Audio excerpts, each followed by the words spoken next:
السلام عليكم ورحمة الله وبركاته. معاكم مصطفى بدير من قناة كوكب الرخام والجرانيت. احنا النهاردة ان شاء الله الفيديو بتاعنا هيتكلم ازاي تاخد مقاس التلابيس المايلة. في ناس كتير بتسأل ازاي بتاخد مقاساتها والابعاد بتاعتها.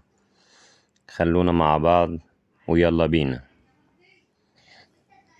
دلوقتي زي ما انتوا شايفين كده الدرجة اهوت، بناخد الميزان وتظبط بيه أنف الدرجة من على أول الرفرفة، وتظبطها ميزان بالظبط، وتقيس بالمتر من أول الميزان اللي هو على الوزنة لحد آخر الدرجة. زي ما انتوا شايفين كده جايب معانا كام؟ 27 سنتي.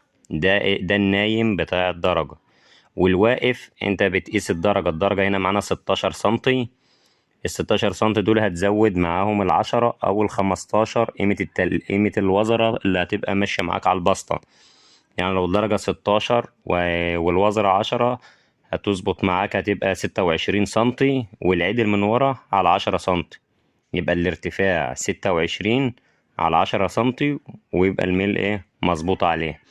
لو الوزرة معاك 15 فبتخلي العرض من تحت 15 ومن فوق هتبقى 31 سنتي.